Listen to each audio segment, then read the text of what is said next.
नमस्कार. दीपज्योतिर्नमोस्तुते. लेखिका माननीय सुशीलाताई महाजन. अभिवाचन अदिती पालिमकर. भाग 27. मावशींच्या प्रकृतीला जरा आराम पडला तेव्हा सर्वांना वाटत होते मावशींना नागपूरला न ठेवता मुंबईला जसलोक हॉस्पिटलमध्ये न्यावे. त्याप्रमाणे डॉक्टर प्रमिलाताई टोपले यांच्यापाशी हा विषयही काढला होता. पण मुंबईला हलवण्याच्या परिस्थितीत मावशी नाहीत असे त्यांनी सांगितले. मावशींच्या परिवारातील सर्वजण आर्थिकदृष्ट्या संपन्न होते आणि त्यांच्यासाठी कोणतीही गोष्ट करायला ते तयार होते. मावशींचे अनेक हितचिंतक होते. त्यांनी सर्व तऱ्हेची मदत करण्याची तयारी दाखवली. सर्वांकडून सर्व प्रकारच्या मदतीच्या विचारणा होत होत्या. अनेकांनी सांगितले की पैशाकडे पाहू नका, कितीही खर्च आला तरी चालेल, पण प्रयत्नात कसूर करू नका. दिवसेंदिवस खालावत जाणाऱ्या मावशींच्या प्रकृतीला आराम पडावा म्हणून सेविका आपापल्या ठिकाणी दैवी उपासना करत होत्या, दैवी उपाय करत होत्या. कल्याणच्या सेविकांनी महामृत्युंजयाचा जपही करवला. मावशींचे बंधू वामनराव दाते हे पुण्याहून मावशींसाठी नागपूरला आले. त्यांचाही मुक्काम दवाखान्यातच होता. आता दोघा बहीण भावंडांना एकमेकांशी बोलण्यास खूप वेळ मिळत असे. त्या तशा अवस्थेत मावशींनी वामनरावांना एक दिवस नाभा खरे ह्यांचे माझी काँग्रेसमधली 2 तपे पुस्तक आणायला सांगितले व वाचून झाल्यावर त्यावर त्यांच्याशी चर्चाही केली. एक दिवस आपल्या मुलांना मावशींनी सांगितले, माझ्या दुखण्यासाठी समितीचा पैसा खर्च होऊ नये, सर्व खर्च तुम्ही करावा असे वाटते. रोज माझ्यासाठी शहरातून अनेक जण येतात, त्यांच्या रिक्षा बसचा खर्च त्यांना विचारून देऊन टाका. मुलांनी मावशींना सांगितले, वहिनी तुम्ही मुळीच काळजी करू नका, तुमच्या इच्छेप्रमाणे सर्व होईल. इतके म्हणून मावशींसमोर कमलाकरने 6,000 रुपये खर्चासाठी प्रमिलाताईंना दिले. सबंध आयुष्यभर मावशींच्या पैशाचा व्यवहार अतिशय चोख असे. तसेच शाखेच्या हिशोबाच्या वह्या देखील त्या स्वतः बघत असत. त्यात जरासुद्धा चालढकल झालेली त्यांना चालत नसे. त्यांचा वैयक्तिक जमा खर्चसुद्धा पैन पै लिहिलेला असे. मुलांचे, सुनांचे, नातवंडांचे जन्मदिवस त्यांच्या लक्षात असत. वाढदिवसासाठी त्यांना दिलेल्या भेटींची नोंद त्यांच्या वहीत सापडे. हा हिशोबाचा चोखपणा आजारपणातही होता. प्रकृतीचा सारखा चढउतार चालू होता. पण आता मात्र 15 नोव्हेंबरच्या सुमारास पुन्हा प्रकृती बिघडली, खूप बिघडली. मुंबईहून जसलोकचे हृदयरोग तज्ज्ञ डॉक्टर अश्विन मेहता यांना बोलावण्याचे ठरले. त्यासाठी पुन्हा नागपूरहून सकाळीच मला फोन आला. आता अश्विन मेहतांसारख्या बड्या डॉक्टरांना गाठणे माझ्यासारखीला जरा कठीणच होते. म्हणून त्यावेळचे महसूल मंत्री श्री उत्तमराव पाटील यांना मी फोन केला. ते बैठकीत उठून फोन घ्यायला आले. त्यामुळे मुख्यमंत्री श्री शरद पवार यांनाही मावशीच्या आजाराची बातमी समजली आणि लगेच सूत्रे हलली. सकाळी 11च्या सुमारास जसलोकमधून डॉक्टर अश्विन मेहतांचा फोन आला व त्यांनी विचारले की मुख्यमंत्र्यांकडून मला निरोप आला आहे की मी ताबडतोब नागपूरला एक रोग्याला बघण्यासाठी जावे, तेव्हा महत्त्वाचा कोण पेशंट आहे. डॉक्टरांना मी सांगितल्यावर विमानाने जाण्याची व्यवस्था करायला त्यांनी सांगितले व स्वतः नागपूर हॉस्पिटलमध्ये फोन करून केस पेपर्स काढून ठेवायला सांगितले. दिवसभराच्या खटपटीने दिनांक 17च्या विमानाची तिकिटे मिळाली व त्या विमानाने डॉक्टर अश्विन मेहता नागपूरला गेले. त्यांनी मावशींना व्यवस्थित तपासले, पण त्यांनाही प्रकृती फारशी आशादायक वाटली नाही.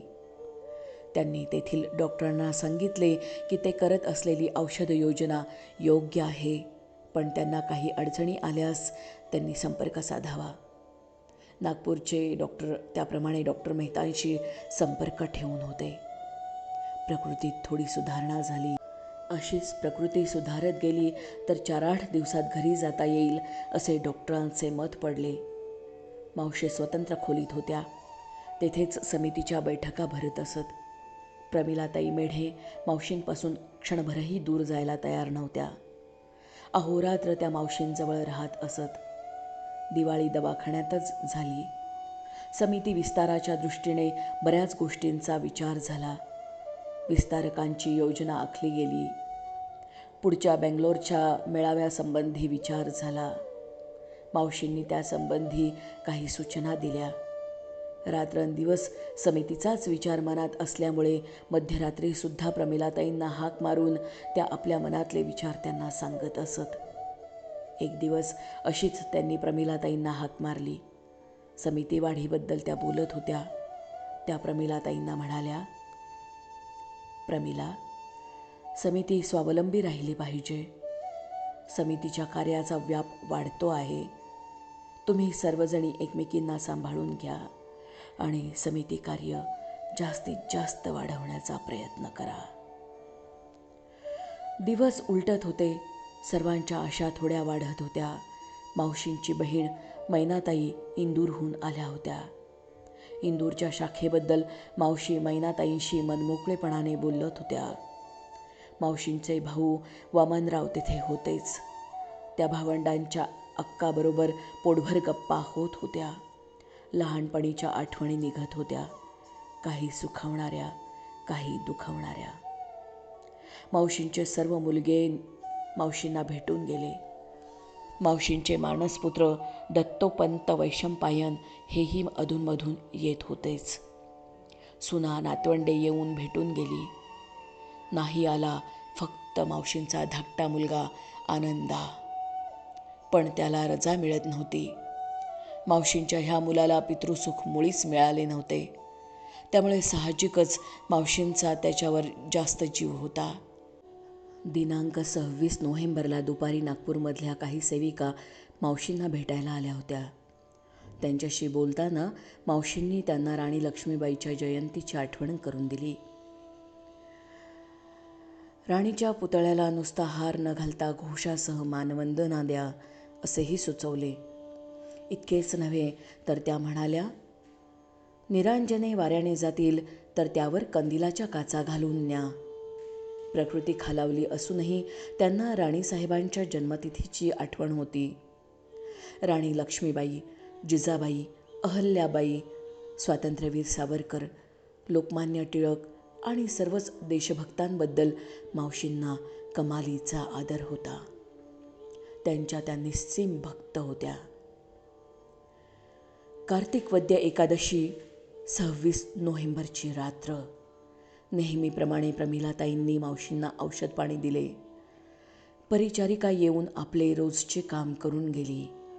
मंगला जोशी व शालू मोडक मावशींच्या खोलीबाहेर बसल्या होत्या. मावशी झोपल्या. प्रमिलाताई पण झोपल्या. रात्रीचा 1:30चा सुमार असेल. मावशींनी प्रमिलाताईंना हाक मारली. प्रमिलाताई ताडकन उठल्या. मावशींना बेडपॅन पाहिजे होते ते त्यांनी दिले. मानेखाली एक हात देऊन त्यांना बसते केले आणि मावशींनी एकदम चमत्कारिक मान हलवली, डोळे फिरवले. प्रमिलाताईंनी ताबडतोब परिचारिकेला बोलवले. डॉक्टर आले. व्हरांड्यातील सेविका आणि नातेवाईक खडबडून जागे झाले. सर्वांची धावपळ उडाली. डॉक्टरांनी प्रयत्नांची पराकाष्ठा केली, पण यश आले नाही. जन्मभर अडचणींशी टक्कर देत असणारा त्यांचा जीव जवळजवळ 2.25 महिने या भयंकर रोगाशीही निकराने झुंज देत होता. अखेर ते जरा जर्जर शरीर थकले. जीवाला पकडून ठेवण्याची त्याची ताकद संपली आणि असंख्य प्रियजनांना दुःखात लोटून मावशींचा आत्मा पंचतत्वात विलीन झाला. होणारी गोष्ट होऊन गेली. आता पुढच्या गोष्टी भराभर होणे जरूर होते. प्रमिलाताई मुंजे ह्यांनी लगेच सर्व भारतभर फोन लावले. आकाशवाणीने सकाळीच साऱ्या देशभर ही दुःखद बातमी दिली. सर्व सेविकांवर दुःखाचा मोठाच आघात झाला. ठिकठिकाणी शहरातून गावातून सेविका एकमेकींना भेटून बातमी खरी की खोटी हे पडताळून पाहत होत्या. बातमी खरीच होती. सर्व ठिकाणच्या प्रमुख कार्यकर्त्या मिळेल त्या वाहनाने नागपूरला येण्यास निघाल्या. जवळपासच्या सेविका दुपारपासून नागपूरला अहल्या मंदिरात येऊ लागल्या होत्या. लांबच्या सेविकांना इतक्या लवकर पोहोचणे शक्य नव्हते, म्हणून दिनांक 28च्या दुपारपर्यंत मृतदेह ठेवण्याचे ठरले. सेविका जास्त संख्येने येणार म्हणजे पुण्या मुंबईकडूनच. ताई आपटे त्यांच्या नातीच्या लग्नाला कल्याणला गेल्या होत्या. त्यांना मुंबईहून निरोप धाडण्यात आले. मुंबईहून 100 सेविका नागपूरला पोहोचल्या. पुण्याहून बहुसंख्येने सेविका आल्या होत्या. मावशींचा मृतदेह अहल्या मंदिरात दर्शनासाठी ठेवला होता. दर्शनासाठी माणसांची रीघ लागली होती. संघाचे वयोवृद्ध नेते आप्पाजी जोशीही आले होते. त्यांना आपला दुःखावेग आवरणे कठीण झाले. संघाचे अनेक अधिकारी येऊन दर्शन घेऊन गेले. अहल्या मंदिरात शेकडो सेविका होत्या, पण कोणत्याही प्रकारे गडबड गोंधळ नव्हता. इतक्या सगळ्या सेविकांची सर्व प्रकारची सोय करण्यात आली होती. सर्व सेविकांना आपले रडू आवरणे कठीण झाले होते. दुपारी 4 वाजता मावशींचा अखेरचा प्रवास सुरू झाला. एका सजवलेल्या ट्रकमध्ये त्यांचा पार्थिव देह ठेवण्यात आला. मावशींचे मुलगे व प्रमिलाताई मेढे, मैनाताई गोखले, प्रभाताई देशपांडे ट्रकमध्ये बसल्या होत्या. ट्रकच्या मागे सर्व भारतीय अधिकारी, शहरातील प्रतिष्ठित नागरिक, स्त्रिया व त्यांच्या मागे असंख्य सेविका मूकपणाने चालल्या होत्या. जवळजवळ 5-6 हजार स्त्रिया त्या अंत्ययात्रेत होत्या. तसेच 400-500 पुरुषही होते. एका स्त्रीच्या अंत्ययात्रेत हजारो स्त्रिया सामील होणे ही अद्भुत गोष्ट होती. नागपूरकर मंडळी तो चमत्कार बघून चकित झाली. वाटेत ठिकठिकाणी शेकडो हार मावशींना घालण्यात आले. ज्या ज्या शाळेवरून ही यात्रा गेली त्या शाळेतल्या मुलांना तास थांबवून मुद्दाम मावशींच्या दर्शनासाठी शाळेतून बाहेर आणण्यात आले. हे सर्व उत्स्फूर्त होत होते.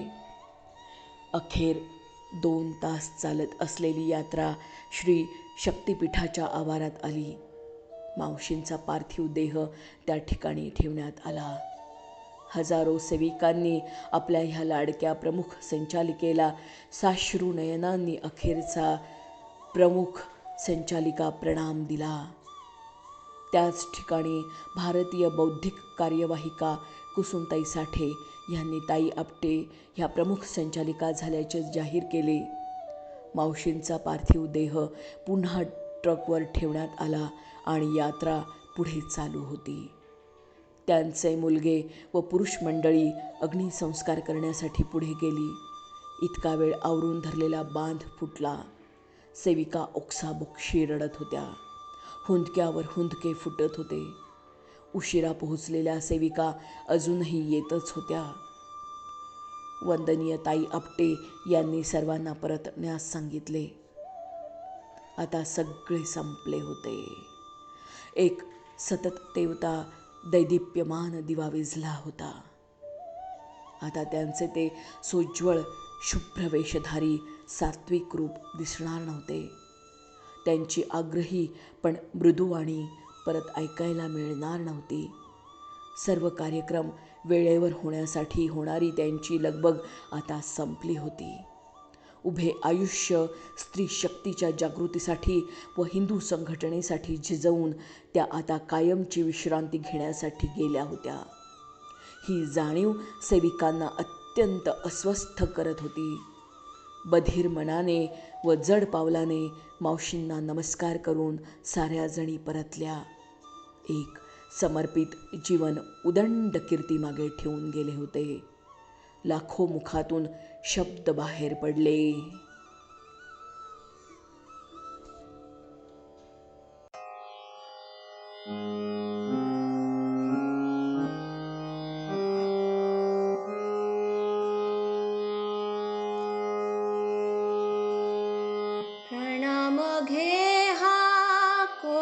करांचा प्रणाम घे हा कोटी करांचा कृतज्ञतेने करीतो वंदन कृतज्ञतेने करीतो वंदन प्रणाम घे हा कोटी करांचा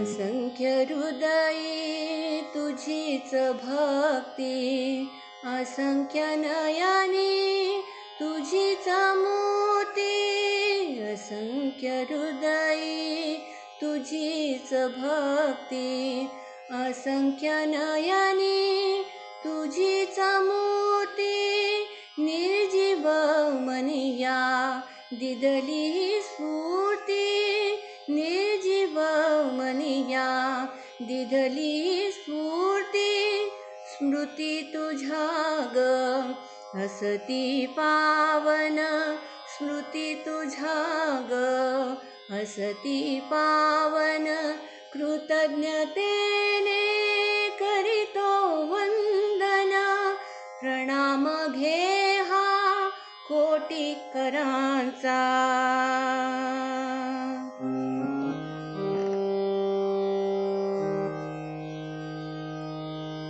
प्रसन्न कमला आम्ही पाहिली तुला पाहता उमा ठवली प्रसन्न कमला आम्ही पाहिली तुला पाहता उमा ठवली सरस्वती तर तुझ्यात वसली सरस्वती तर तुझ्यात वसली विविध रूपांचे घडले दर्शन विविध रूपांचे घडले दर्शन प्रणाम घे हा कोटी करांचा कृतज्ञतेने करीतो वंदन प्रणाम घे हा कोटी करांचा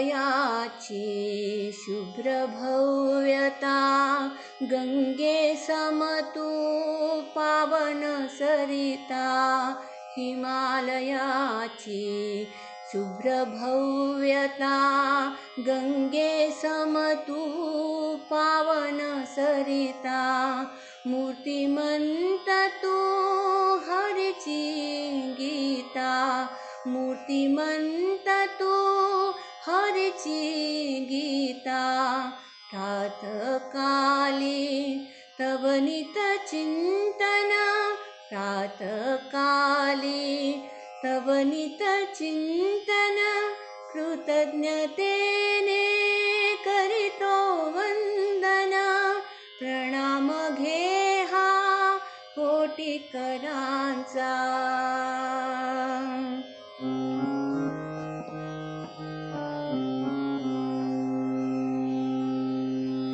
अबला नाया सबला करण्या देह तुझा ग सदैव झिजला अबला नाया सबला करण्या देह तुझा ग सदैव झिजला राष्ट्रोन्नतीचा मार्ग दाविला राष्ट्रोन्नतीचा मार्ग दाविला फिटेल तव का कधी हे ऋण फिटेल तव का कधी हे ऋण कृतज्ञतेने करीतो वंदन प्रणाम घे हा कोटी करांचा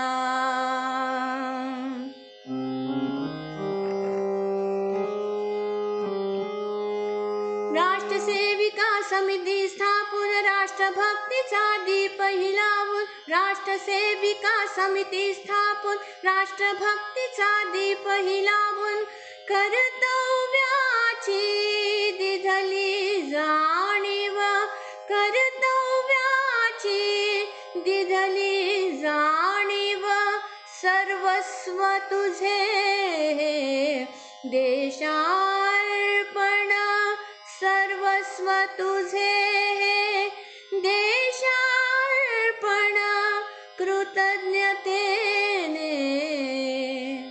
करीतो वंदन.